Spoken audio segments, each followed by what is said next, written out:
भगवान श्री राम तो non vegetarian थे, तो 14 साल केवल वेजिटेरियन फूड खा के वो वन में कैसे रह सकते हैं, इसलिए वो नॉन वेजिटेरियन थे। ये तो तर्क ही गलत है।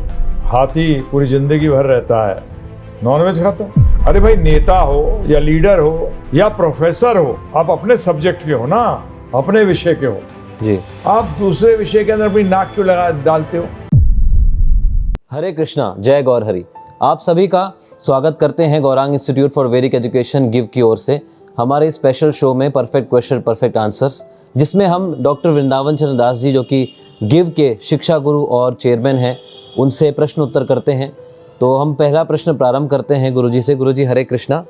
हरे कृष्णा, जय गौर हरि। जय गौर हरि। दंडवत प्रणाम गुरुजी। प्रणाम। गुरुजी, हमारा प्रश्न ये है कि अभी काफ़ी चर्चा में एक बहुत बड़ा विषय आ रहा है, जिसके अंतर्गत एक एनसीपी के जो लीडर हैं महाराष्ट्र के, उन्होंने भगवान श्री राम के ऊपर टिप्पणी करते हुए बोला है कि भगवान श्री राम तो नॉन वेजिटेरियन थे, और उन्होंने ये तर्क दिया है कि क्योंकि 14 साल वो वन में रहे, तो 14 साल केवल वेजिटेरियन फूड खा के वो वन में कैसे रह सकते हैं, इसलिए वो नॉन वेजिटेरियन थे।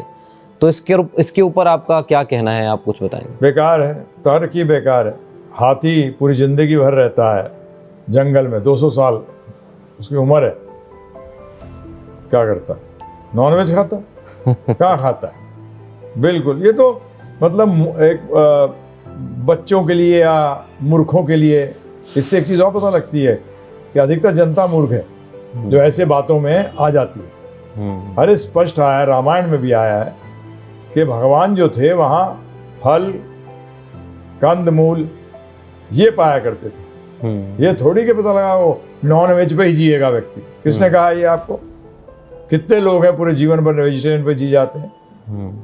उसके लिए जंगल जाने की भी जरूरत नहीं है, घर पे रह के भी आप जी फल खाइए, वेजिटेबल्स हैं।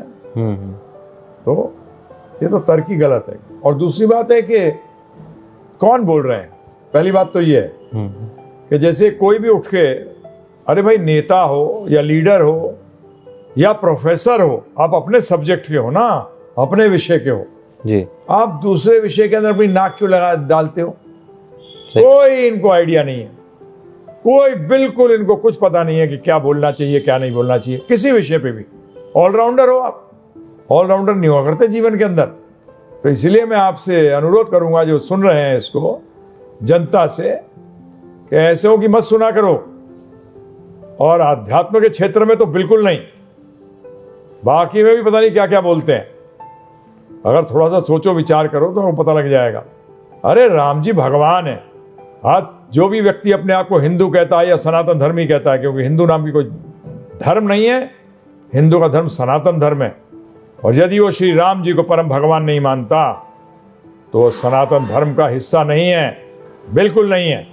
नास्तिक, पहली बात तो ये, ऐसे कमेंट करने से पहले, ऐसी बात बोलने से पहले, ऐसी भाषा बोलने से पहले उनको बताना चाहिए कि वो नास्तिक है कि आस्तिक है। अगर नास्तिक है तो हम सुनेंगे ही नहीं, और अगर नास्तिक है जो आस्तिक का पहनावा कर रहे हैं, उनसे तो और बचो। क्योंकि एटलीस्ट जो नास्तिक है वो कह रहा है मैं नास्तिक हूं, ठीक है जी। परंतु एक आदमी, एक व्यक्ति है नास्तिक, परंतु पहनावा किसका कर रखा है? आस्तिक का। इसलिए श्री राम जी परम भगवान है। श्री राम, श्री कृष्ण, श्री नारायण, नरसिंह देव जी, विष्णु जी, इनको विष्णु तत्व कहा जाता है।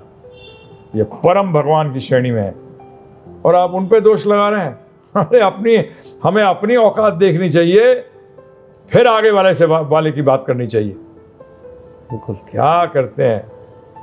मैं इन सब लोगों से हाथ जोड़कर विनती करता हूं, कृपा करके ऐसे अब शब्द मत कहिए। अगला जन्म बहुत बुरा होगा, अगला जन्म बहुत बुरा होगा। एक जन्म नहीं है, अनंत जन्म है, जब तक कि मुक्ति प्राप्त नहीं करते आप। देखिए कोड़ी को, देखिए सोमालिया के अंदर बच्चे, देखिए हड्डियां निकली हुई हैं। ये सब क्या है? ये सब पिछले जन्मों का असर है, फल है। आप भी चौकन्ने रहिए जो ऐसी बातें बोलते हैं। श्री राम जी ने नॉन वेज खाया, जिसके कारण नीचे हो गए वो। क्या बात करते हैं, बड़ा दुख होता है। सनातन धर्मी और लोग सनातन धर्मी सोचने लग जाते हैं, अरे हमारी तो आस्था हिल गई। अरे आस्था हिल गई, किसी ने कुछ भी बका और आपकी आस्था हिल जाती है? कैसे सनातन धर्मी हो? कभी आस्था नहीं हिलनी चाहिए। जानिए सनातन धर्म क्या है। धन्यवाद। इसी संदर्भ में मैं एक और प्रश्न पूछना चाहूँगा गुरुजी कि मतलब जो अन्य धर्म के लोग हैं, जिनको हम जैसे जो अलग धर्म के लोग हैं, वो ये कह रहे हैं कि देखो हम आपके धर्म के बारे में, आपके भगवान के बारे में कुछ नहीं कह रहे, आपके ही लोग आपके भगवान के बारे में ऐसा कह रहे हैं। तो इस पर आपका क्या कहना है? बिल्कुल सही कह रहे हैं, जो सही बात होगी इसको मैं मानूंगा, सही है बिल्कुल। वो नहीं कह रहे कुछ, ये ढोंगी सनातन धर्मी, ढोंगी हिंदू, ये ऐसी बातें कहते हैं। इनको पहचानिए, इनसे दूर रहिए, इनका बॉयकॉट करिए। ये हमारे समाज के लिए बीमारी है। क्योंकि ध्यान रखिएगा, धर्म हीना ते पशु भी समाना। जो धर्म से हीन है वो पशु के समान है, और पशु का ना कोई धर्म होता है और ना ही कोई देश होता है। पशु पशु होता है। पहले मनुष्य बनिए, धर्म लीजिए जीवन के अंदर, जानिए धर्म क्या होता है। धर्म हिंसा नहीं सिखाता। जो व्यक्ति कहता है धर्म हिंसा सिखाता है, बिल्कुल गलत है। पहले चीज हमारी बताई जाती है, भगवान श्री कृष्ण भी महाभारत नहीं चाहते थे, शांति दूत बन के गए, परंतु ध्यान रखिएगा हमारे और भगवान के बीच में एक प्रेम का रिश्ता है, और प्रेम के रिश्ते में जबरदस्ती नहीं होती।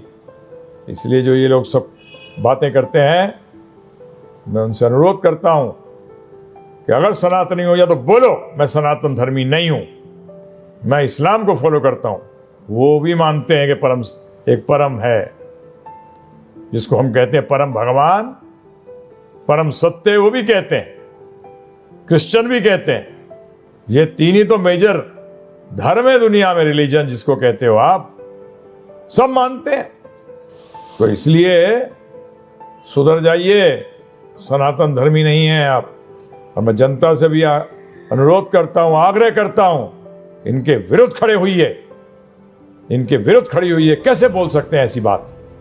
मैं तो कोर्ट से भी कहूंगा कि हमारे जो हम सनातन धर्मी हैं, पूरे विश्व में जितने हम हैं, ऐसी बातें सुनकर हमें बुरा नहीं आघात लगता है। डायरेक्टली हमारे आस्था पे आघात करते हैं। इनको किसने यह हक दिया कि हमारी आस्था पे आघात करें?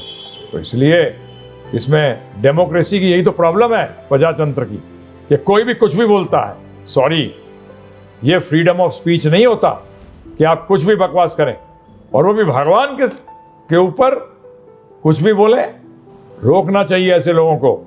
ये लोग हमारे नेता बनने लायक नहीं है, योग्य नहीं है। सनातन धर्मियों के नेता बनने लायक नहीं है, योग्य नहीं है। किसी और के होंगे, तो हमारे लिए नहीं। हम भक्तों को इसका विरोध करना होगा, और करिए, हिंसा नहीं।